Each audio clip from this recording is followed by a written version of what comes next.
नमस्कार दोस्तों, के एग्ज़ाम फाइट में आपका स्वागत है। कैसे हैं आप सभी? उम्मीद है आप सभी सही होंगे और आपकी तैयारी अच्छी चल रही होगी। चलिए दोस्तों, आज हम इलेक्ट्रिशियन थ्योरी से कुछ महत्वपूर्ण प्रश्न लेकर आए हैं जो कि आपके प्रीवियस ईयर पूछे गए प्रश्न होंगे। आपका कोई भी एग्ज़ाम हो जो कि इलेक्ट्रिशियन ट्रेड से संबंधित हो, इस वीडियो को देख के चले जाना। यहाँ से आपका हर एग्ज़ाम क्लियर हो जाएगा। चलिए, आपका ज़्यादा टाइम न लेते हुए इन प्रश्नों की शुरुआत करते हैं। उससे पहले आपसे रिक्वेस्ट करता हूँ, अगर आप चैनल पर नए हैं तो चैनल को सब्सक्राइब कर लीजिए और अपने दोस्तों में शेयर ज़रूर करिए। वीडियो अच्छा लगे तो वीडियो को लाइक करना। चलिए शुरुआत कर देते हैं अपने प्रश्नों से, जो कि हमारा प्रश्न है आज, एल्युमिनियम परमाणु में कितनी संयोजकता इलेक्ट्रॉन होते हैं? सही उत्तर, एल्युमिनियम में जो है आपके 3 संयोजी इलेक्ट्रॉन होते हैं।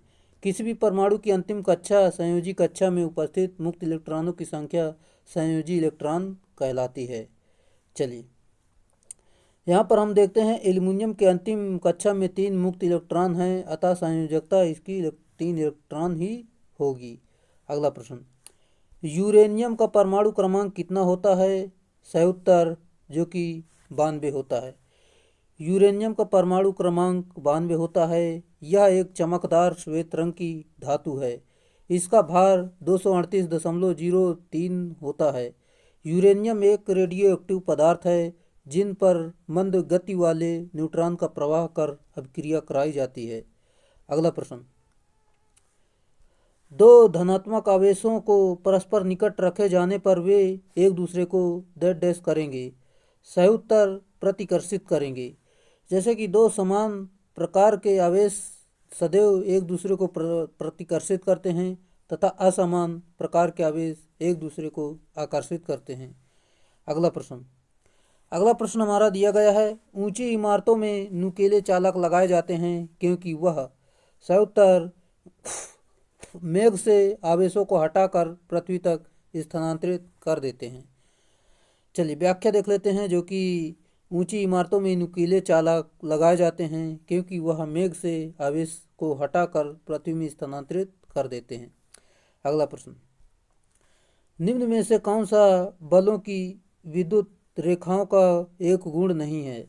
सही उत्तर, बल रेखाएं एक दूसरे को प्रतिच्छेदन करती हैं। यहाँ पर हम देखते हैं विद्युत बल रेखाएं कभी भी एक दूसरे को नहीं काटती हैं क्योंकि कटाव बिंदु पर दो स्पर्श रेखाएं खींची जा सकती हैं।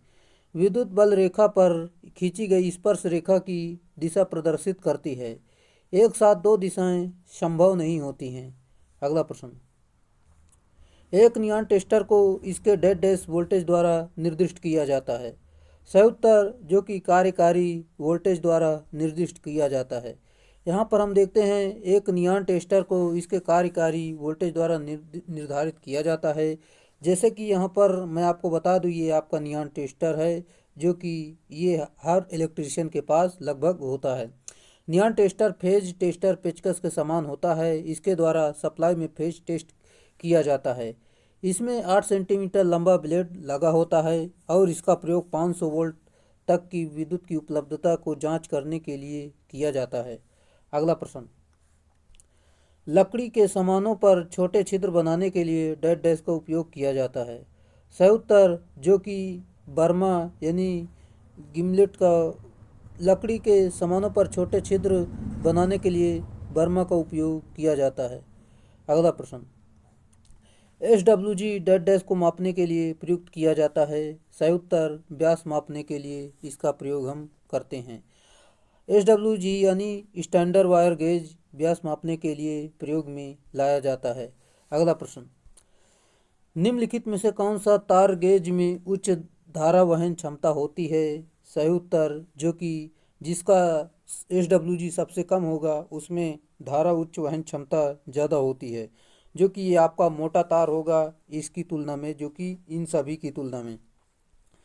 चलिए यहाँ पर हम देखते हैं जिस तार का व्यास SWG कम होगा उस तार का व्यास अधिक होगा, और इसके विपरीत जिस तार का SWG अधिक होता है उस तार का व्यास कम होता है। अतः SWG वाले तार का व्यास अधिक होने के कारण उसका प्रतिरोध जो कि R बराबर रो एल अपान ए कम होगा, जिससे उसमें धारा अधिक प्रवाहित होगी।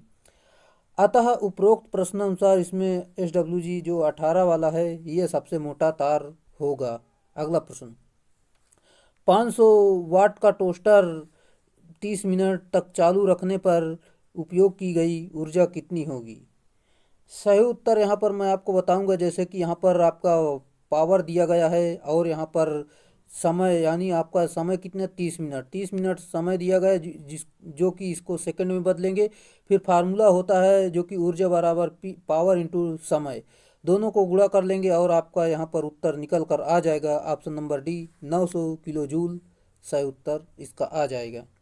अगला प्रश्न, जो कि 2 वाट शक्ति निर्धार वाले 200 ओम के प्रतिरोध से होकर अधिकतम कितनी धारा प्रवाहित हो सकती है? चलिए इसे सॉल्व करते हैं। जो कि यहाँ पर पावर आपकी दी गई, रेजिस्टेंस दिया गया, फार्मूला होता है P बराबर आई स्क्वायर आर। यहाँ पर हमें धारा निकालना है, तो यहाँ पर P बटे आर कर देंगे, आर इधर भेज देंगे, जो कि स्क्वायर रजिस्टर हटाएंगे तो यहाँ पर रूट चढ़ जाएगा। यहाँ पर फार्मूला दिया गया, यहाँ पर पूरा मान रखेंगे, जो कि इस प्रकार सॉल्व कर लेंगे तो आपका 100 मिली एम्पियर इसका उत्तर आ जाएगा। Option number B. अगला प्रश्न दिया गया है, जो कि 100 वाट 230 वोल्ट निर्धार यानी रेटिंग के एक बल्ब के तप्त प्रतिरोध की गणना आपको करना है। जैसे कि आपका शक्ति दी गई है, वोल्टेज दिया गया है, फार्मूले पर मान रखेंगे P बराबर वी स्क्वायर अपान आर। यहाँ पर मान रख देंगे, आपका पावर निकल कर आ जाएगा 529 ओम, इसका राइट आंसर हो जाएगा। चलिए, रेजिस्टेंस है। एक विद्युत परिपथ के संदर्भ में निम्न में से कौन सा समीकरण विद्युत शक्ति से संबंधित है? चलिए, जैसे कि इसका संबंधित जो है आर बराबर पी अपान आई स्क्वायर होता है, यही से संबंधित है। जैसा कि यहाँ पर मैं पूरे फार्मूला आपको बता देता हूँ। जैसे कि P बराबर V I cos phi AC परिपथ के लिए होता है। P बराबर वी आई फार्मूला होता है, और जहाँ की P शक्ति को प्रदर्शित करता है, V वोल्टेज और I धारा को, और R जो है रेजिस्टेंस को प्रदर्शित करता है। P बराबर V square upon R formula होता है, या तो आप R बराबर वी स्क्वायर अपान P, ये DC परिपथ के लिए होता है। जो कि P बराबर आई स्क्वायर आर होता है, जो कि R बराबर P अपान आई स्क्वायर। ये सारे फार्मूले आप जरूर याद रखें। अगला प्रश्न हमारा दिया गया, जैसे कि यहाँ पर मैं आपको बता दूं, IEE के अनुसार कंट्रोल पैनल के लिए इस्तेमाल होने वाले मेन अर्थिंग लीड का न्यूनतम आकार दिए गए विकल्पों में से कम नहीं होना चाहिए। चलिए यहाँ पर मैं आपको बता दूं, जो कि 14 SWG से कम नहीं होना चाहिए। ये 8 SWG, सॉरी दोस्तों, 8 SWG से कम नहीं होना चाहिए, यही इसका सही उत्तर है। जैसा कि IEE के अनुसार कंट्रोल पैनल के लिए इस्तेमाल होने वाले अर्थिंग लीड का न्यूनतम आकार 8 SWG यानी स्टैंडर्ड वायर गेज से कॉपर या GI यानी गैल्वेनाइज्ड आयरन वायर से कम नहीं होना चाहिए। SWG का जितना अधिक होगा वायर उतना ही पतला होगा। अगला प्रश्न, PVC का पूरा नाम आपको बताना है, सभी को पता होगा, पॉलीविनाइल क्लोराइड होता है। चलिए अगले प्रश्न की तरफ देखते हैं, जो कि निम्न में से कौन विद्युत रोधी है? यहाँ पर आपको बताना है। फाइबर आपका विद्युत रोधी है। ये आपके सोना, तांबा, पीतल, ये सभी विद्युत के चालक होते हैं। चलिए, वे पदार्थ जिसमें मुक्त इलेक्ट्रॉनों की संख्या नगण्य होती है वे विद्युत रोधी कहलाते हैं। समान परिस्थितियों में इनमें से विद्युत धारा प्रवाहित नहीं होता है। सामान्यतः ये पदार्थ अधात्विक होते हैं और प्रत्येक पदार्थ की पृथक पृथक वोल्टेज सहन सीमा होती है, जिसे परावैद्युत सामर्थ्य कहते हैं। कुछ प्रमुख विद्युत रोधी पदार्थ कांच, अभ्रक कांच, एस्बेस्टॉस, बैकेलाइट, PVC आदि होते हैं। अगला प्रश्न, LT केबल के इंसुलेशन का परीक्षण डेड डेस्क पर किया जाता है। सही उत्तर 1100 वोल्ट पर परीक्षण इसका करते हैं।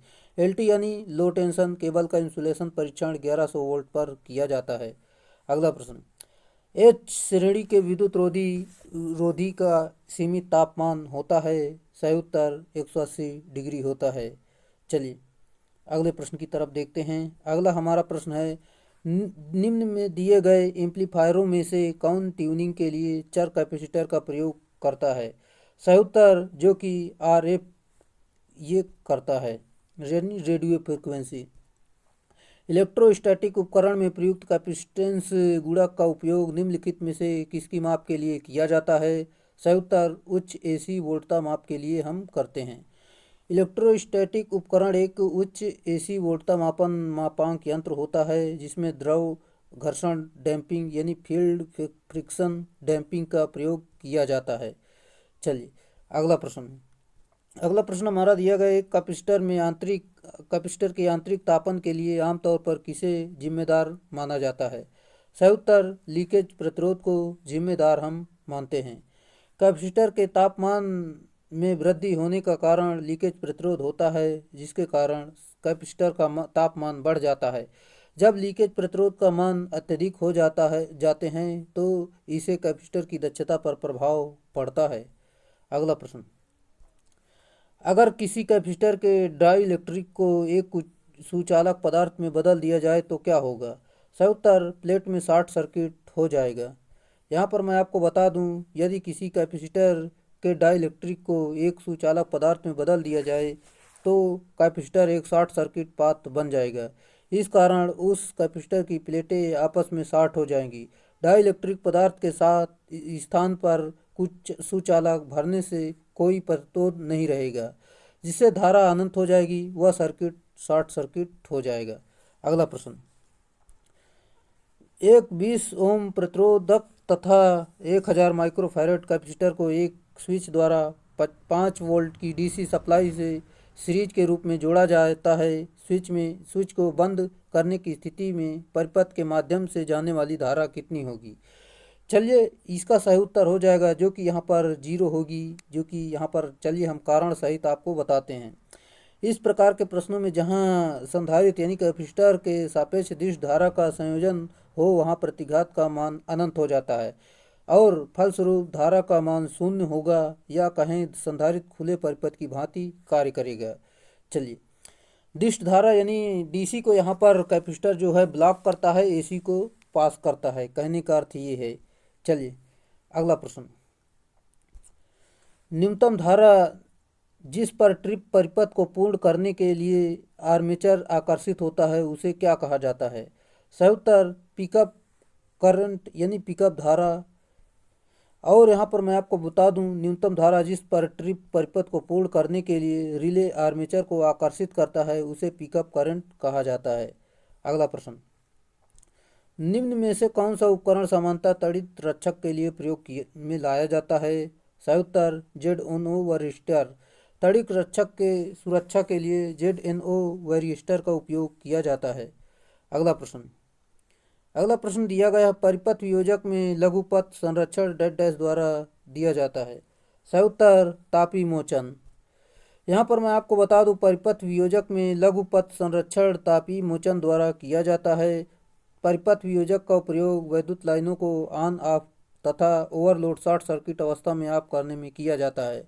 अगला प्रश्न, वायु झोंका परिपथ वियोजक air blast circuit breaker arc विलोपन के लिए डैश उपयोग करता है।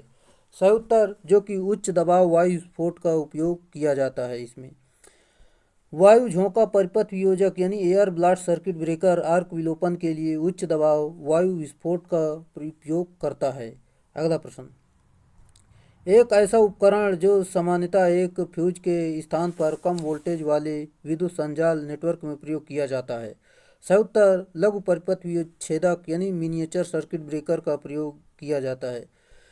लघु परिपथ विच्छेदक MCB का एक ऐसा उपकरण है जो सामान्यतः एक फ्यूज के स्थान पर कम वोल्टेज वाले विद्युत नेटवर्क में प्रयोग किया जाता है और यह परिपथ को शॉर्ट सर्किट तथा ओवर करंट से सुरक्षा प्रदान करता है। अगला प्रश्न, सोलर सेल में अधिकतम शक्ति का शॉर्ट सर्किट धारा तथा ओपन सर्किट वोल्टता के गुणनफल के अनुपात को डैश कहलाता है। सही उत्तर जो कि फील फैक्टर कहलाता है। चलिए सोलर सेल में अधिकतम शक्ति का शॉर्ट सर्किट धारा तथा ओपन सर्किट वोल्टता के गुणनफल के अनुपात को फील फैक्टर कहते हैं या VI कर्व के यानी IV कर्व के स्क्यूनेस का माप है। अगला प्रश्न, यदि धारा का शिखर मान 10 एम्पियर है और RMS मान जो है यानी रूट मीन स्क्वायर का मान जो है 2 हो तो क्रेस्ट फैक्टर ज्ञात करना है आपको। चलिए यहाँ पर क्रेस्ट फैक्टर बराबर शिखर मान बटे वर्ग माध्य मूल्य मान होता है। फार्मूले पर मान रखेंगे, भाग देंगे, आपका यहाँ पर जो कि आ जाएगा आपका ऑप्शन नंबर सी 5 हो जाएगा। शुद्ध जैवक्रिय तरंग यानी प्योर साइनसॉइडल वेव का आकृति गुणक फॉर्म फैक्टर क्या है? सही उत्तर आप सभी को पता होना चाहिए, 1.11 इसका होता है। जैसे कि यदि औसत मान ज्ञात हो तो आरएमएस मान 1.11 गुणे औसत मान होता है। अतः जय तरंग हेतु फॉर्म फैक्टर जय तरंग के साथ माध्य मूल वेग तथा औसत मान का अनुपात होता है। अगला प्रश्न, अर्ध तरंग डिस्टकारी जय तरंग का शीर्ष गुणक क्या होगा? सही उत्तर ऑप्शन नंबर डी जो कि 2 होगा। चलिए, पीक फैक्टर बराबर अधिकतम मान बटे आरएमएस मान होता है, जो कि इस प्रकार इस फार्मूले से आप निकाल सकते हैं। अगला प्रश्न, वर्ग तरंग का रूप गुणक क्या होगा? सही उत्तर जो कि 1 होगा। वर्ग तरंग का रूप गुणक जो होता है 1 होता है। रूप गुणक बराबर होता है औसत मान बटे आरएमएस मान, जो कि यहाँ पर इस फार्मूले से मान निकाल सकते हैं। वर्ग तरंग को औसतन एवं आरएमएस मान जो है बराबर होता है। अगला प्रश्न, किसी परिपथ में सबसे कमजोर हिस्सा होता है? सही उत्तर जो कि फ्यूज होता है। किसी परिपथ में सबसे कमजोर हिस्सा फ्यूज होता है। फ्यूज का गलनांक सबसे कम होता है। अगला प्रश्न, एक परिपथ फ्यूज एवं तापीय अतिभार रिले द्वारा संरक्षित होता है। शॉर्ट सर्किट दोष की दशा में क्या होगा? सही उत्तर फ्यूज पहले प्रचलित होगा। यहाँ पर मैं आपको बता दूँ, एक परिपथ फ्यूज एवं तापीय अतिभार रिले द्वारा संरक्षित होता है। शॉर्ट सर्किट दोष की दशा में फ्यूज सबसे पहले प्रचलित होगा। फ्यूज का प्रतिरोध निम्न तथा गलनांक निम्न होता है। अगला प्रश्न हमारा दिया गया है, जैसे कि फ्यूज को डेड डैश में संयोजित किया जाना चाहिए। सही उत्तर चरण संवाहक के साथ सीरीज में होता है। जैसे कि फ्यूज हमेशा फेज वायर के सीरीज में जुड़ता है तथा फेज के सीरीज क्रम में जोड़ा जाता है। इसकी रेटिंग जो है एम्पियर में होती है। इसका वायर बहुत ही पतला होता है।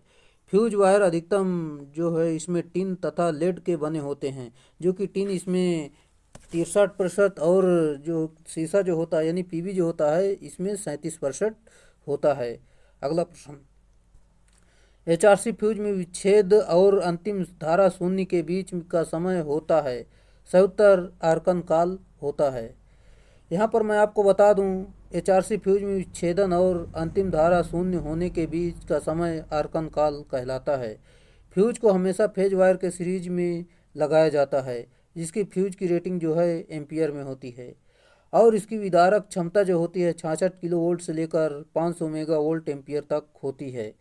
चलिए अगला पॉइंट देख लेते हैं। यहाँ पर इसमें धारा वाहक के लिए चांदी तार का प्रयोग किया जाता है तथा खाली स्थान में भरण पदार्थ पाउडर के रूप में भर दिया जाता है। अगला प्रश्न हमारा है, जो कि लेड एसिड बैटरी में ऊर्जा इस रूप में संचित की जाती है, आपको बताना है। सही उत्तर जो कि रासायनिक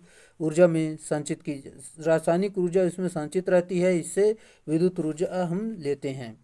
लेड एसिड बैटरी को आवेशित करने पर रासायनिक ऊर्जा के रूप में संचित होती है और लेड एसिड बैटरी का प्रयोग पावर स्टेशन तथा अनेकों अनुप्रयोगों में किया जाता है। अगला प्रश्न, एक कूलाम विद्युत द्वारा किसी इलेक्ट्रोलाइट में मुक्त होने वाले पदार्थ के द्रव्यमान को कहा जाता है। सही उत्तर जो कि पदार्थ का वैद्युत रासायनिक तुल्यांक कहा जाता है। यहाँ पर मैं आपको बता दूं, एक कूलाम विद्युत द्वारा किसी इलेक्ट्रॉन में मुक्त होने वाले पदार्थ के द्रव्यमान को पदार्थ का वैद्युत रासायनिक तुल्यांक कहते हैं, जिसमें जेड द्वारा निरूपित करते हैं। हम जानते हैं कि जेड बराबर एम बराबर जेड आई टी होता है, ये इसका फार्मूला होता है, जहाँ की एम पदार्थ की मात्रा और क्यू आवेश और आई जो है धारा को प्रदर्शित करता है, टी समय को और जेड द्वारा रासायनिक तुल्यांक को प्रदर्शित करते हैं। चलिए अगला प्रश्न है, ई का पूरा नाम क्या होता है? सही उत्तर इलेक्ट्रोकेमिकल इक्विवेलेंट होता है। यहाँ पर मैं आपको बता दूँ, ई का पूरा नाम इलेक्ट्रोकेमिकल इक्विवेलेंट होता है। यह सेलों की रासायनिक तुल्यांक से संबंधित होता है। हम जानते हैं कि यह इलेक्ट्रोड द्वारा हटाए गए द्रव्यमान का मान आवेश के समानुपाती रहता है और एम बराबर जेड आई टी होता है, जहाँ की जेड क्यू जहाँ इलेक्ट्रॉनों केमिकल इक्विवेलेंट एम बराबर जेड अपान क्यू होता है। चलिए विद्युत रासायनिक यानी इलेक्ट्रोकेमिकल समतुल्य ईसीई की इकाई क्या है? सही उत्तर जो कि ग्राम प्रति कूलाम होती है। विद्युत रासायनिक यानी इलेक्ट्रोकेमिकल समतुल्य ईसीई की इकाई ग्राम प्रति कूलाम होती है। अगला प्रश्न, विद्युत रासायनिक किसके समतुल्य होता है? सही उत्तर बिजली की इकाई द्वारा मुक्त कराया गया तत्व का द्रव्यमान द्वारा समतुल्य होता है। विद्युत रासायनिक बिजली की इकाई मात्रा द्वारा मुक्त कराया गया तत्व का द्रव्यमान के समतुल्य विद्युत लेपन डीसी धारा द्वारा संपन्न होती है। अगला प्रश्न, चुंबक का गुण निम्नलिखित में से कौन सा नहीं है? आपको बताना है ये चुंबक का गुण इसमें से कौन सा नहीं है। यह लोहे की और मिश्र धातुओं को आकर्षित करता है, ये तो आकर्षित करता है। और अगला पॉइंट देखते हैं, और यह समान ध्रुव एक दूसरे को प्रतिकर्षित करते हैं और असमान ध्रुव एक दूसरे को आकर्षित करते हैं, ये भी बिल्कुल सही है।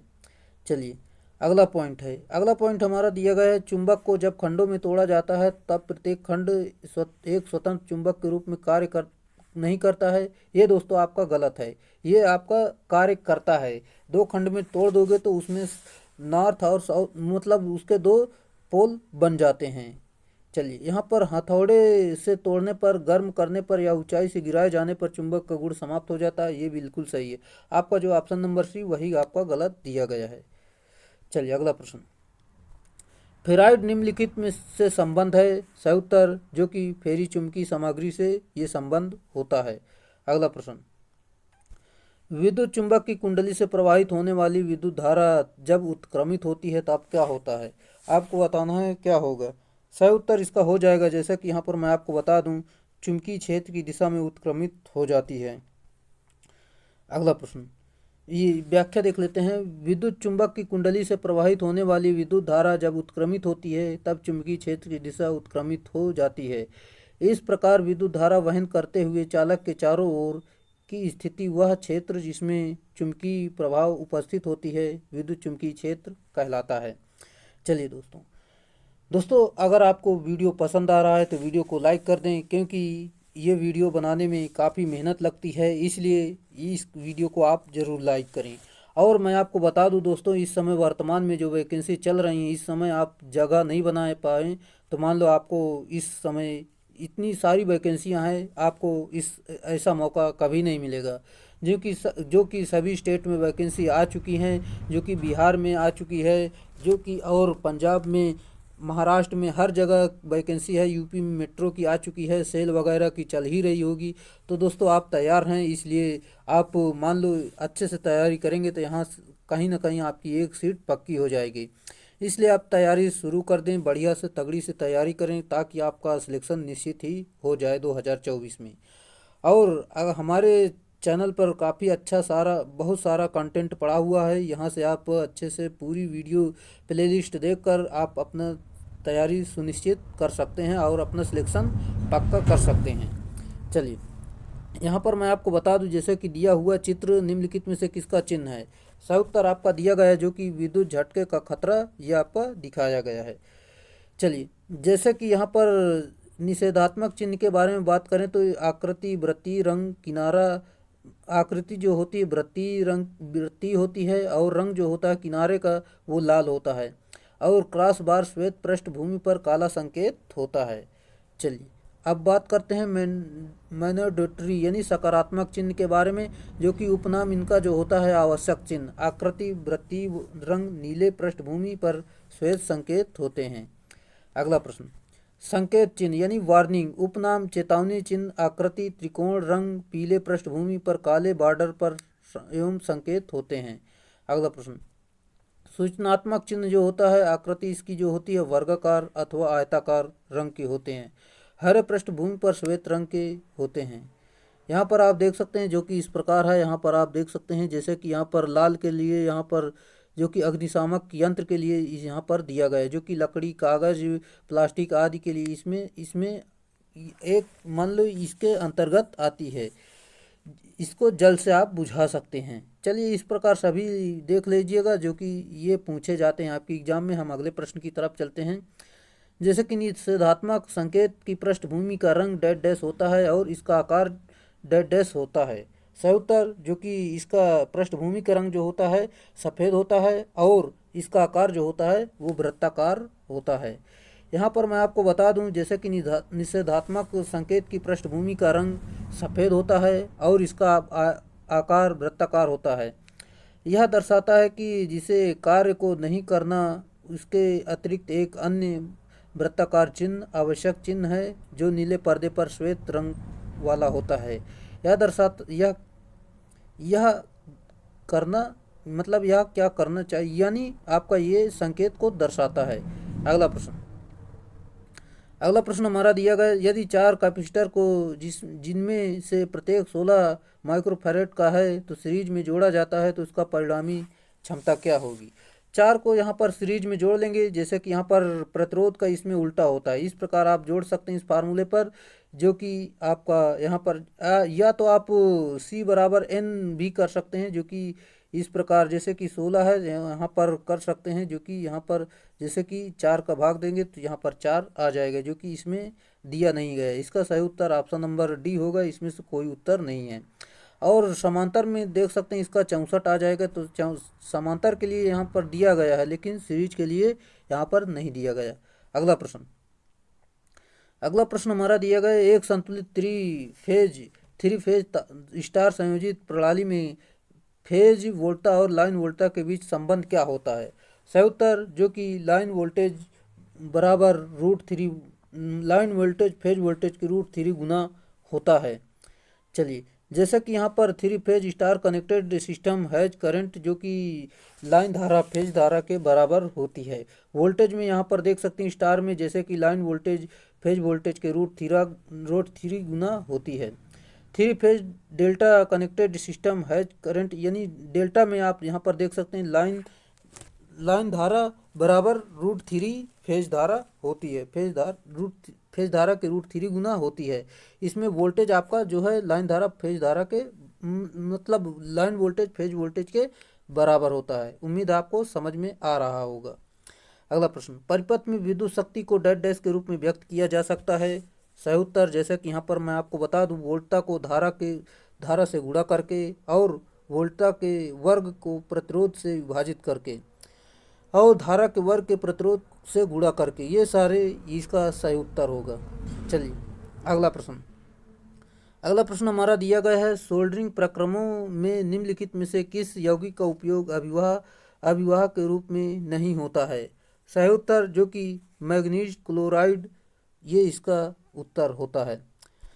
जिंक क्लोराइड का उपयोग ढलवा लोहा व स्टील के लिए, हाइड्रोक्लोरिक अम्ल का उपयोग गैल्वेनीकृत लोहा के लिए तथा अमोनिया क्लोराइड का उपयोग तांबा व पीतल के लिए फ्लक्स के रूप में किया जाता है।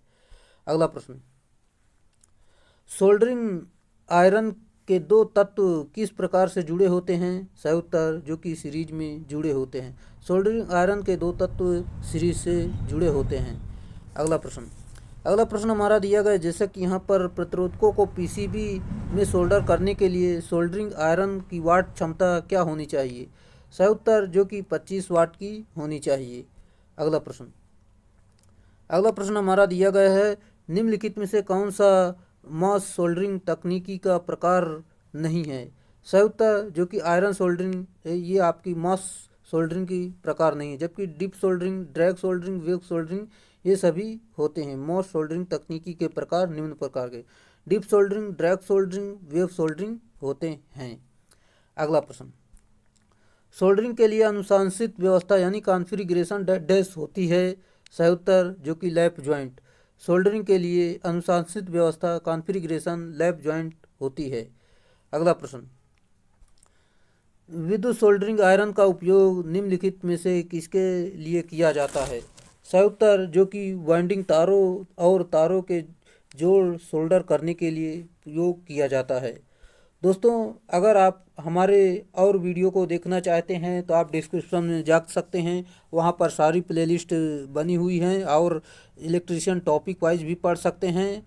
और हमने महामैराथन भी ली हुई है। आज मैंने कल मैंने महामैराथन ली थी, वो सारी क्लासें आप ज़रूर देख लीजिए ताकि आपका यहाँ पर एक भी प्रश्न अगर एग्ज़ाम में बैठें तो ये आपकी क्लास वहाँ पर ज़रूर याद आए और आप अपना सिलेक्शन ज़रूर ही इस मान लो यहाँ पर निश्चित कर पाएँ।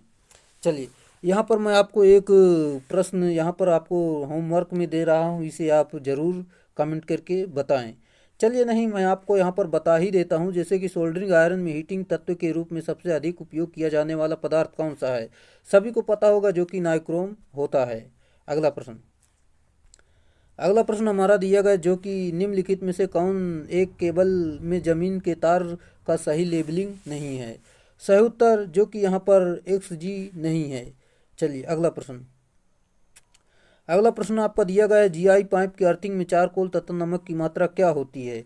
दोस्तों इसकी जो मात्रा जो है दोनों बराबर रखी जाती है। जैसे कि इसमें किसमें 10 किलो चारकोल और 10 किलो नमक होना चाहिए, यानी आपका यहाँ पर C सही उत्तर हो जाएगा। चलिए अगला प्रश्न हमारा दिया गया, एक बृहद बिजली संयंत्र के लिए अर्थिंग प्रतिरोध का मान क्या होना चाहिए? सही उत्तर जो कि 0.5 ओम होना चाहिए। अगला प्रश्न,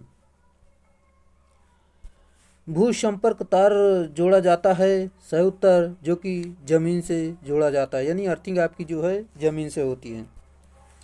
भू संपर्क तार जमीन से जोड़ा जाता है क्योंकि जब कोई दोष उत्पन्न होता है तो संपूर्ण धारा भूमि में वापस चली जाती है और उपकरण खराब होने से बच जाते हैं। अगला प्रश्न हमारा दिया गया, अर्थ वायर का माप इस आधार पर निर्धारित करते हैं? सही उत्तर जो कि लाइन की धारा की प्रवाह क्षमता पर। अगला प्रश्न हमारा दिया गया है, जो कि इस प्रकार है, लग एक ऐसा डिवाइस है जिसका इस्तेमाल डेड डैश के लिए किया जाता है? सही उत्तर जो कि केबल को जोड़ने या हटाने के लिए इसका प्रयोग हम करते हैं। लग किसी भी चालक तार कोर के अंतिम सिरे पर लगाया जाता है। यह सबसे अधिक बस बार प्रणाली में तार को जोड़ने व हटाने के लिए किया जाता है। यह कॉपर व एल्युमिनियम का बना होता है। इसको लगाने के लिए क्रिम्पिंग टूल का उपयोग हम करते हैं। तार की लंबाई बढ़ाने के लिए ब्रिटानिया जोड़, पश्चिम संघ जोड़ यानी वेस्टर्न यूनियन जोड़, स्कारपट जोड़, मैरिट जोड़, सोल्डर को हटाने के लिए सोल्डरिंग बिट को गर्म करके जोड़ पर लगाया जाता है, जिससे कि सोल्डरिंग पिघल जाता है। उसके बाद फ्लक्स को इसको साफ कर दिया जाता है। अगला प्रश्न हमारा दिया गया है, दिए गए विकल्पों में से एल्युमिनियम केबल को कॉपर बस बार से जोड़ने के लिए प्रयुक्त कर्लकों यानी लग प्रकार की पहचान कीजिए। सही उत्तर द्विधात्विक केबल यानी बाई मेटालिक केबल लग, इसका प्रयोग हम करते हैं। किसी एल्युमिनियम केबल को कॉपर बस बार से जोड़ने के लिए प्रयुक्त कर्लक लग बाई मेटालिक केबल लग होता है। केबल कर्लकों लग को डेक्स भी कहा जाता है। सही उत्तर केबल सूच कहा जाता है। चलिए, किसी भी चालक की तार या कोर के अंतिम सिरे पर लगाया जाता है, इसे केबल सूच भी कहा जाता है और यह सबसे अधिक बस बार प्रणाली में तार को जोड़ने व हटाने के लिए इसका उपयोग किया जाता है। यह तांबे एवं एल्युमिनियम का बना होता है। इसको लगाने के लिए क्रिम्पिंग टूल का प्रयोग हम करते हैं। अगला प्रश्न, कर्लक लग में तार डेड डैश का उपयोग करते हुए क्रिम्प किया जाता है। सही उत्तर क्रिम्पिंग करने वाला उपकरण से हम क्रिम्प करते हैं। अगला प्रश्न, केबल इंसुलेशन में प्रयुक्त होने वाली सामग्रियों में डेड डैश होनी चाहिए। सही उत्तर जो कि उच्च यांत्रिक सामर्थ्य होनी चाहिए। यहाँ पर मैं आपको बता दूं, केबल इंसुलेशन में प्रयुक्त होने वाली सामग्रियों में यांत्रिक सामर्थ्य उच्च होना चाहिए और जहाँ इंसुलेशन वास्तव में धात्विक चालकों कटाव को रोकता है, ज्ञात रहे इसका मान 1 मेगा ओम से अधिक होना चाहिए। अगला प्रश्न हमारा दिया गया है, जो कि ऑसिलेटर परिवर्तित करता है।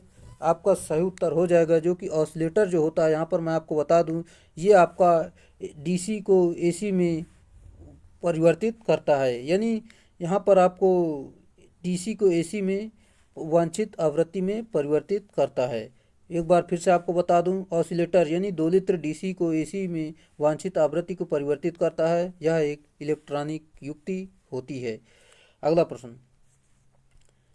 प्रश्न हमारा दिया गया, जो कि वह दोलित्र जिसकी आउटपुट आवृत्ति इनपुट वोल्टेज के आयाम पर निर्भर करती है क्या कहलाती है? आपको बताना है क्या कहलाता है। सही उत्तर हो जाएगा जो कि ऑप्शन नंबर B, वोल्टता नियंत्रित दोलित्र कहलाता है।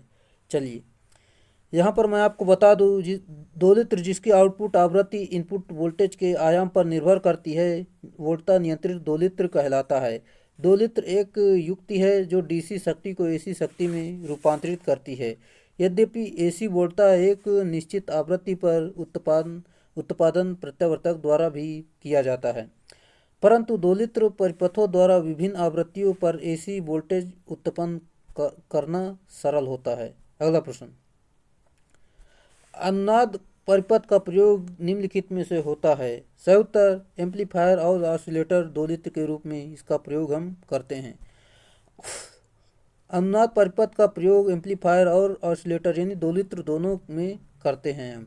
अगला प्रश्न, स्क्रू लैंप होल्डर का उपयोग किस प्रकार के लैंप में किया जाता है। सही उत्तर जो कि 300 वाट से ऊपर वाले लैंप में हम करते हैं। स्क्रू लैंप का उपयोग सामान्यतः 300 वाट और ऊपर के लैंप के लिए आवश्यक होता है और होल्डर से तात्पर्य ऐसी युक्ति से है जो को उचित दबाव के साथ होल्ड कर सके, इसका मतलब होता है। चलिए, जैसा कि यहाँ पर मैं आपको बता दूं, वायरिंग संस्थापन में प्रयुक्त समस्त प्लग और सॉकेट आउटलेट डेड डैश होने वाले होने चाहिए। सही उत्तर जो कि 3 पिन वाले होने चाहिए। वायरिंग संस्थापन में प्रयुक्त समस्त प्लग और सॉकेट 3 पिन वाले होने चाहिए। तीसरा पिन अर्थिंग के लिए प्रयोग किया जाता है। यह दोनों पिनों में बड़ा व लंबा रखा जाता है क्योंकि अपना परिपथ सबसे पहले पूर्ण कर ले, जिसमें किसी भी हानि से बचा जा सकता है। अगला प्रश्न, 2 पिन सॉकेट और पिन का तब उपयोग किया जा सकता है जब एसेसरीज होता है। सही उत्तर जो कि भू संपर्कन इलेक्ट्रोड से जोड़ा जाता है। यहाँ पर मैं आपको बता दूं, 2 पिन सॉकेट और पिन का तब उपयोग किया जा सकता है जब एसेसरीज दोहरी इंसुलेटेड होती है। अगला प्रश्न, एक 3 पिन सॉकेट में सबसे बड़ा छिद्र डेड डैश होता है। सही उत्तर जो कि न्यूट्रल का होता है। चलिए, एक 3 पिन सॉकेट में सबसे बड़ा छिद्र अर्थिंग का होता है जो कि हमें ज्ञात है। यह प्रतिरोध का मान करना क्योंकि यह ज़्यादा धारा गमन के लिए आवश्यक है, अतः प्रतिरोध से कमी के लिए हमें अनुप्रस्थ काट क्षेत्रफल का मान बढ़ाना आवश्यक है। अतः सबसे बड़ा छिद्र जो होता है अर्थिंग का होता है। अगला प्रश्न, 3 पिन सॉकेट में लाइन टर्मिनल हमेशा कहाँ होता है। सही उत्तर जो कि दाहिने हाथ की ओर होता है। यहाँ पर मैं आपको बता दूँ, 3 पिन सॉकेट में जो लाइन टर्मिनल जो है हमेशा दाहिने ओर होता है, जिसके वजह से इसमें वायरिंग करने से आसानी होगी और आपको दाएं तथा बाएं तरफ की आसानी से पता चल जाएगा। चलिए अगला प्रश्न, घरेलू विद्युत उपकरण ज़्यादातर किस वोल्टेज पर काम करते हैं। सही उत्तर 230 वोल्टेज पर काम करते हैं। यहाँ पर मैं आपको बता दूं, घरेलू विद्युत उपकरण ज़्यादातर 230 वोल्ट एसी पर काम करते हैं और एसी वोल्टेज को आसानी के साथ ट्रांसफार्मर की सहायता से कम या अधिक में बदला जा सकता है। भारत में एसी के लिए आवृत्ति का मान 50 हर्ट्ज पर या ±1.5% निर्धारित किया जाता है और एसी पावर सप्लाई की आवश्यकता अनुसार डीसी पावर सप्लाई में निर्दिष्ट कार्य की सहायता से परिवर्तित किया जाता है। अगला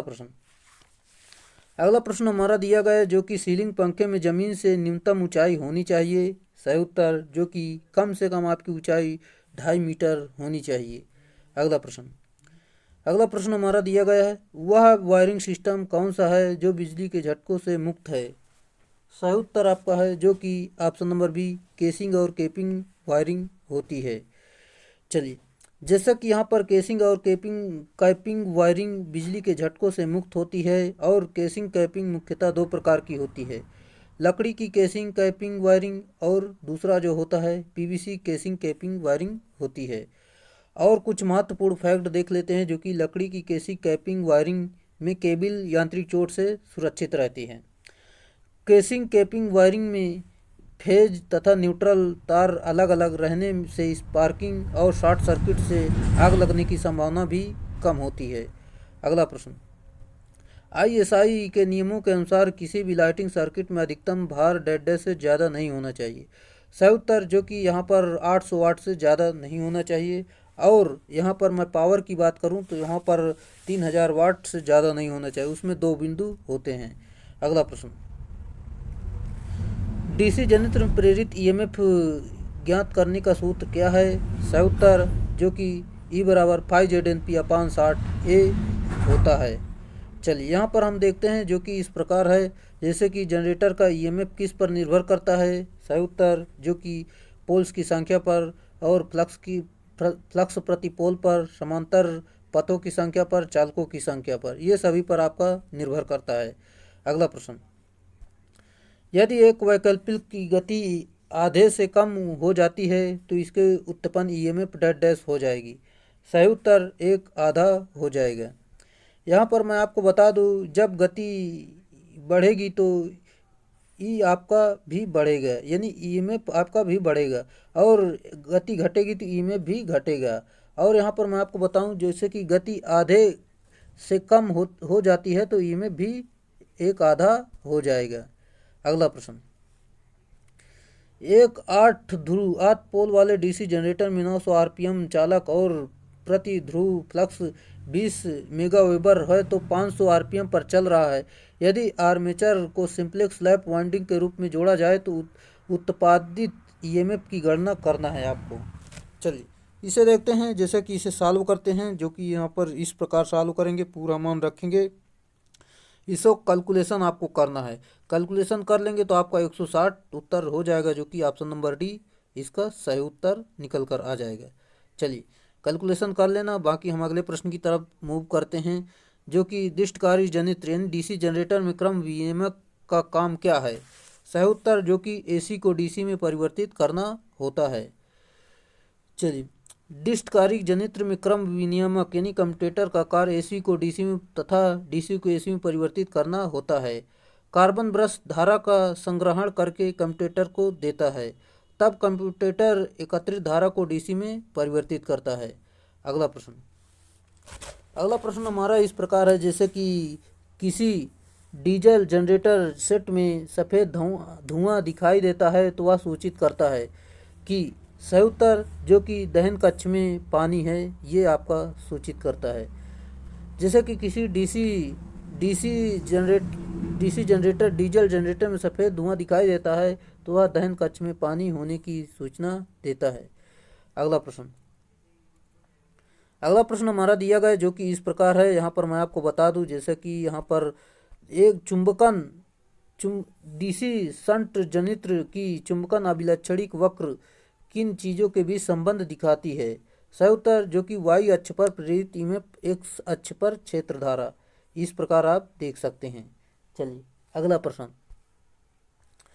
प्रश्न हमारा दिया गया, जैसा कि यहाँ पर डीसी जनरेटर को समानांतर बनाने की शर्तें क्या है? सही उत्तर ध्रुवता और आउटपुट वोल्टेज समान होना चाहिए। डीसी जनरेटर को समानांतर प्रचालन की शर्तें निम्न होती हैं, जैसे कि ध्रुवता यानी पोलैरिटी समान होनी चाहिए, टर्मिनल वोल्टेज समान होना चाहिए। अगला प्रश्न हमारा दिया गया है, जो कि जनरेटर के संतोषजनक समानांतर ऑपरेशन के लिए इक्वलाइजर बार होना अनिवार्य है। सही उत्तर जो कि डीसी सीरीज, और यहाँ पर आपका जो होना चाहिए ओवर कंपाउंड डीसी सीरीज, ये ऊपर ओवर कंपाउंड होना चाहिए। चलिए देख लेते हैं, यहाँ पर डीसी सीरीज और ओवर कंपाउंड डीसी जनरेटरों के संतोषजनक ऑपरेशन के लिए इक्वलाइजर बार होना अनिवार्य है। इसमें एक कम प्रतिरोध कंडक्टर तार होता है जो आर्मेचर वाइंडिंग में उन बिंदुओं को एक साथ जोड़ता है जो समान क्षमता पर होने चाहिए। अगला प्रश्न हमारा दिया गया, जो कि प्रिवेंटिंग मेंटेनेंस शेड्यूल में घिसे हुए वन आउट बेयरिंग का नवीनीकरण डेड डैश रखरखाव के दौरान किया जा सकता है। सही उत्तर वार्षिक। प्रिवेंटिंग मेंटेनेंस शेड्यूल में घिसे हुए वन आउट बेयरिंग का नवीनीकरण वार्षिक रखरखाव के दौरान किया जा सकता है। प्रिवेंटिंग मेंटेनेंस शेड्यूल किसी भी मशीनों के लिए कार्यशाला में किया जाना आवश्यक है। वहाँ की क्षमता और दक्षता भी बढ़ाता है। अगला प्रश्न, जनरेटर के इंस्टॉलेशन के दौरान यह सावधानी पूर्वक सुनिश्चित किया जाना चाहिए कि जनरेटर के टर्मिनल तथा सभी नियंत्रक वायरिंग सही हो, ताकि डेड डैश का क्रम प्रणाली में से मेल खाए। सही उत्तर जो कि फेज अनुक्रम यानी फेज सीक्वेंस आपके बराबर होने चाहिए, यानी फेज सीक्वेंस आपके सही होने चाहिए। जनरेटर के इंस्टॉलेशन के दौरान यह सावधानी पूर्वक सुनिश्चित किया जाना चाहिए कि जनरेटर के टर्मिनल तथा सभी नियंत्रक वायरिंग सही हों ताकि फेज अनुक्रम तथा फेज क्रम प्रणाली मेल खाए। अगला प्रश्न, डीसी जनरेटर की आंतरिक विशेषताएं डेड डैश का ग्राफ होती है यदि जनरेटर की गति स्थिर रखी जाए। सही उत्तर जो कि भार धारा के विरुद्ध प्रेरित विद्युत वाहक बल इसका उत्तर है।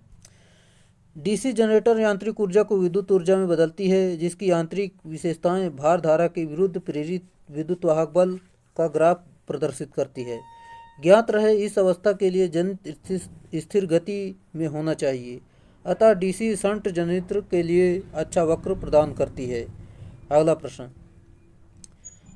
हमारा दिया गया है, एक डीसी सीरीज मोटर किसके लिए सबसे उपयुक्त है। सही उत्तर जो कि क्रेन के लिए इसका प्रयोग हम करते हैं। डीसी सीरीज मोटर का उपयोग प्रारंभ टार्क अन्य मोटरों की तुलना में सबसे ज़्यादा होता है। डीसी सीरीज मोटर का उपयोग उन स्थानों पर करते हैं जहां उच्च प्रारंभिक टार्क की आवश्यकता होती है, जैसे कि क्रेन, हाईएस्ट ट्रैक्शन, विद्युत रेलगाड़ी, लिफ्ट आदि में हम करते हैं। अगला प्रश्न, 3 पॉइंट स्टार्टर निम्नलिखित में से किसके लिए उपयुक्त होता है। सही उत्तर आपका जो कि शंट एवं कंपाउंड मोटर के लिए हम करते हैं। चलिए यहाँ पर मैं आपको पूरी जानकारी दूंगा, पूरा यहाँ पर स्टार्टर आपका कवर हो जाएगा। डीसी मोटर में 3 प्रकार के स्टार्टर का उपयोग करते हैं जो कि 2 point starter, 3 point starter, 4 point starter.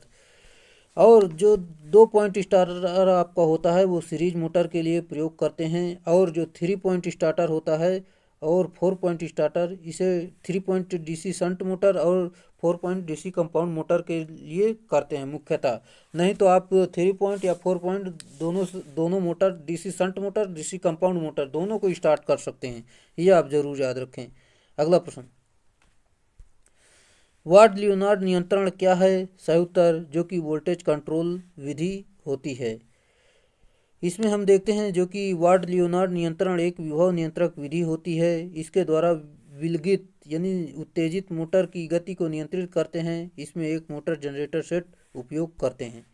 अगला प्रश्न हमारा दिया गया है जो कि इस प्रकार है, व्यवहार पुनर्योजी आरोधन का उपयोग दिश धारा मोटर में कब किया जाता है।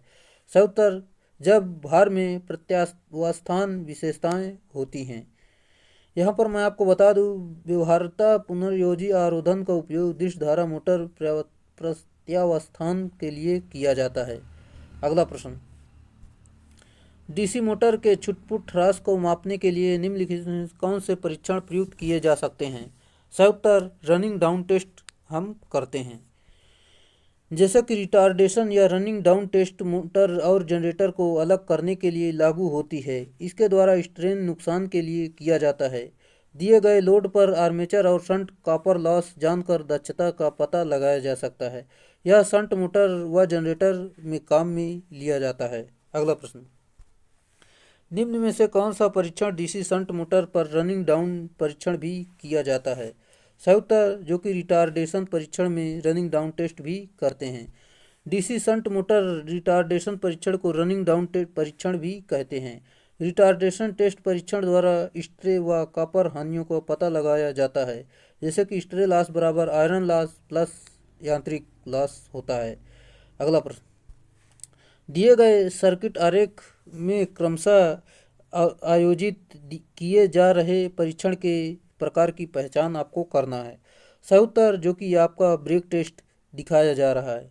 चलिए देख लेते हैं यहाँ पर पूरी जानकारी। इस विधि द्वारा छोटी मशीनों की हानि व दक्षता ज्ञात की जाती है। इसमें मशीन का पूर्ण भार डाल देते हैं और मशीन का निर्गत आउटपुट सीधे ही माप लिया जाता है। अतः इस परीक्षण को प्रत्यक्ष डायरेक्ट यानी परीक्षण भी कहा जाता है। टार्क आउटपुट टार्क बराबर यहाँ पर देख सकते हैं जो कि इस प्रकार दिया गया है, यहाँ पर देख सकते हैं। चलिए अगला प्रश्न, निम्नलिखित में से कौन हॉपकिंसन के परीक्षण के लिए वैकल्पिक शब्द नहीं है। सही उत्तर आपका है जो कि ब्रेक परीक्षण, ये आपका हॉपकिंसन के लिए नहीं है। जबकि हिट रन टेस्ट होता है, बैक टू बैक टेस्ट होता है, पुनर्योजी परीक्षण भी होता है। हॉपकिंस टेस्ट को बैक टू बैक टेस्ट या हिट रन टेस्ट या पुनर्योजी परीक्षण भी कहा जाता है। यह एक फुल लोड टेस्ट है और इसमें दो दो एक समान मशीन एक दूसरे से युग्मित होती हैं। अगला प्रश्न हमारा दिया गया जैसे कि यहाँ पर मैं आपको बता दूं, जैसे कि कौन सा वाइंडिंग ट्रांसफार्मर की गाढ़ा घुमावदार से संबंधित नहीं है। सही उत्तर जो कि सैंडविच इससे संबंधित नहीं होती है, जबकि क्रॉस ओवर हेलिकल और डिस्क होती है। चलिए चलिए पूरी जानकारी देखते हैं यहाँ पर। जैसे कि सैंडविच वाइंडिंग संकेंद्री यानी कॉन्सेंट्रिक वाइंडिंग से संबंधित नहीं होती है और ट्रांसफार्मर में दो प्रकार की वाइंडिंग की जाती है, संकेंद्रिक तथा इंटरलीव्ड वाइंडिंग होती है और ट्रांसफार्मर की रेटिंग के अनुसार क्रॉस ओवर हेलिकल तथा डिस्क वाइंडिंग की जाती है। अगला प्रश्न हमारा इस प्रकार है, जो कि एक सुरक्षा रिले है जिसका उपयोग तेल में डूबे हुए ट्रांसफार्मर में किया जाता है। बुकोल्ज रिले किन परिस्थितियों में काम नहीं करेगा। इसका सही उत्तर हो जाएगा, जैसे कि यहाँ पर मैं आपको बता दूं, आपका राइट आंसर है ट्रांसफार्मर तेल का स्तर गिरता है जिसमें बफल प्लेट का संचालन होता है। अगला प्रश्न जानने से पहले इसकी पूरी व्याख्या जान लेते हैं। जैसे कि जब ट्रांसफार्मर का तेल का स्तर गिरता है तो बुकोल्ज रिले कार्य नहीं करता है और यह केवल आंतरिक प्रदोष से सुरक्षा प्रदान करता है। यह गैस दाब से प्रचलित रिले होती है। इसे कंजर्वेटर तथा ऑयल टैंक के मध्य लगाया जाता है। अगला प्रश्न, उच्च आवृत्ति अनुप्रयोग के लिए किस प्रकार का ट्रांसफार्मर प्रयोग किया जाता है। सही उत्तर फेराइट कोर ट्रांसफार्मर का प्रयोग किया जाता है। उच्च आवृत्ति अनुप्रयोगों के लिए फेराइट कोर ट्रांसफार्मर प्रयोग किया जाता है। फेराइट कोर वास्तव में उच्च आवृत्ति पर कार्य हेतु प्रयुक्त कोर होती है, जिसमें प्रतिरोध का मान बहुत ही अधिक होता है। अगला प्रश्न, सेल टाइप ट्रांसफार्मर की कोर डेड डैश से बनी होती है। किससे बनी होती है।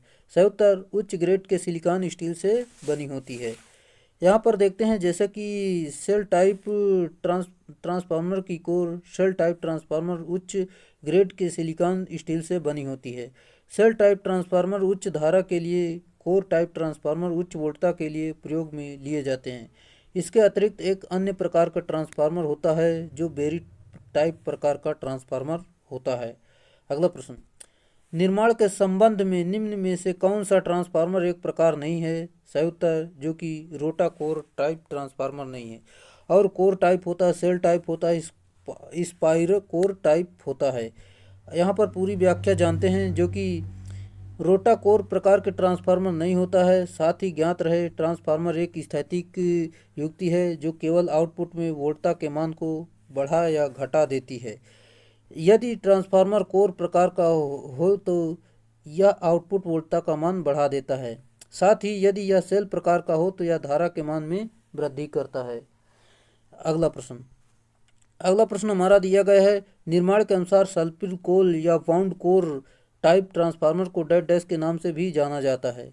सही उत्तर स्पाइरा कोर टाइप ट्रांसफार्मर के नाम से हम जानते हैं। निर्माण के अनुसार सर्पिल कोर यानी स्पाइरल कोर या वाउंड कोर टाइप के transformer Spira core type transformer के नाम से भी जाना जाता है। अगला प्रश्न, ट्रांसफार्मर के विद्युत रोधी वाइंडिंग छत किस पर होते हैं।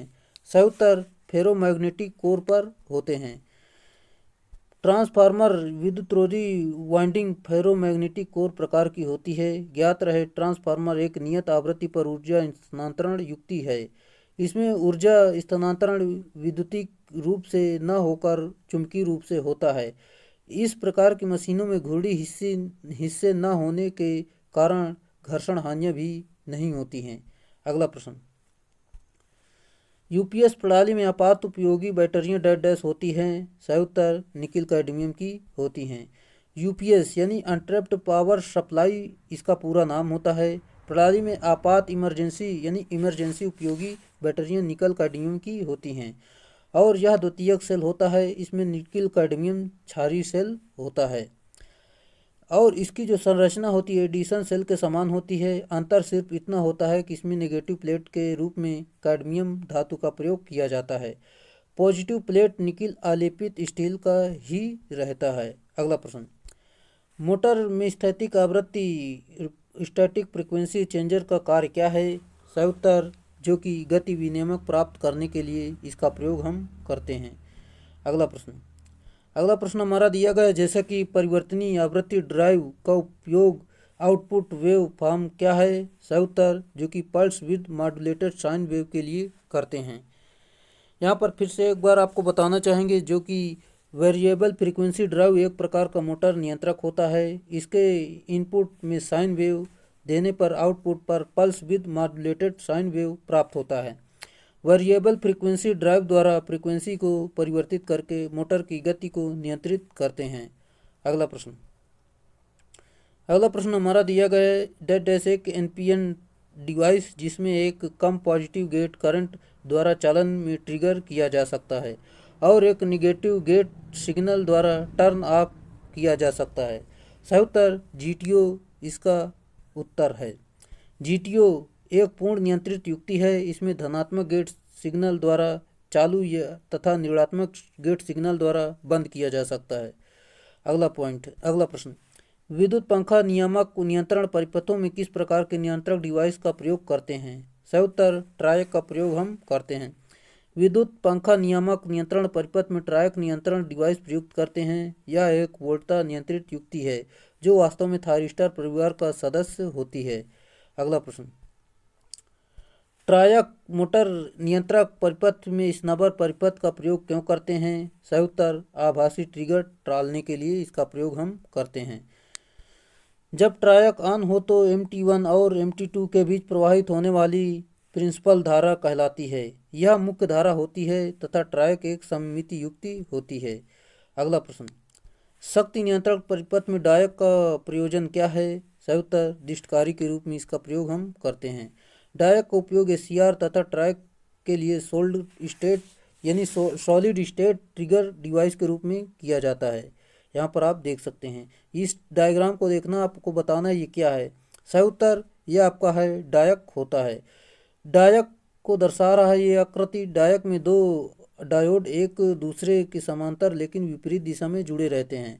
यह 3 परत वाली 2 टर्मिनल वाली अर्धचालक युक्ति होती है। याद रहे इसका उपयोग ट्राइक को ट्रिगर करने के लिए किया जाता है।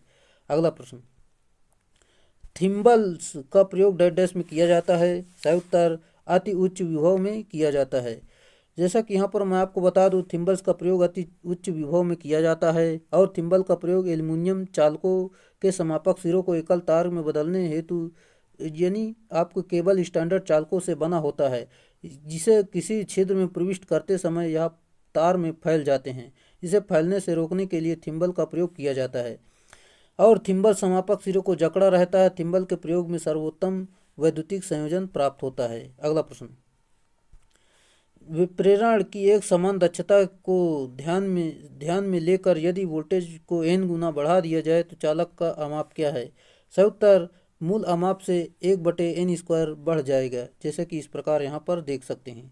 चलिए हम अगले प्रश्न की तरफ मूव करते हैं। हमारा अगला प्रश्न है यहाँ पर, जैसे कि दोस्तों अगर आपको ये वीडियो पसंद आ रहा है तो वीडियो को लाइक करें और अपने दोस्तों में शेयर जरूर करें, क्योंकि इतनी लंबी वीडियो बनाने में काफ़ी मेहनत लगती है। इसलिए आप वीडियो को लाइक कर सकते हैं और अपने दोस्तों में शेयर जरूर कर सकते हैं। चलिए अगला प्रश्न आपका दिया गया, निम्नलिखित में से कौन सा ऊर्जा मीटर की ड्राइविंग प्रणाली के लिए कारण फ्लक्स त्रुटि के गलत परिमाण का कारण नहीं है? सही उत्तर असममित चुंबकीकरण मतलब सर्किट इसका राइट आंसर है। असममित चुंबकीय सर्किट ऊर्जा मीटर की ड्राइविंग प्रणाली का कारण फ्लक्स त्रुटि का परिमाण नहीं है। अगला प्रश्न, एक पावर फैक्टर मीटर में फिक्स्ड कॉइल और मूविंग कॉइल कैसे जुड़े होते हैं? सही उत्तर नियत कुंडली को सप्लाई के श्रेणी क्रम में जोड़ा जाता है। अगला प्रश्न हमारा दिया गया, जैसे कि आपका ये डायग्राम बना हुआ है, आपको बताना है ये क्या है। और यहाँ पर जैसे कि आकृति संदर्भ में विक्षेप टाइम आकृति विद्युत माप यंत्र अवमंदन बल के कारण समय के सापेक्ष विक्षेप दर्शाती है। प्रणाली ए डेड डैश है। सही उत्तर अति अवमंदित है। अगला, जब किसी डायनमोमीटर उपकरण का उपयोग गैल्वेनोमीटर के रूप में किया जाता है तो स्थिर और गतिमान कुंडलियाँ डेड डैश के गुणक के रूप में डेड डैश के साथ जुड़ जाती हैं। सही उत्तर जो कि सीरीज और उच्च में जुड़ जाती है। जैसे कि डायनमोमीटर उपकरण का उपयोग वोल्टमीटर के रूप में करने के लिए इसकी स्थिर और गतिमान कुंडलियां सीरीज और उच्च प्रतिरोध से साथ जुड़ जाती हैं। अगला प्रश्न, डायनेमोमीटर टाइप वाटमीटर के मामले में निम्नलिखित में कौन सा गलत है? सही उत्तर, जो कि बिजली की खपत कम करता है, यही आपका गलत है। उच्च परिशुद्धता, एक समान माप और उच्च लागत, यह आपके सही है। आपका ऑप्शन नंबर बी गलत है। डायनेमो टाइप वाटमीटर एक परिशुद्धता, उच्च लागत एवं एक समान माप वाला उपकरण होता है। चलिए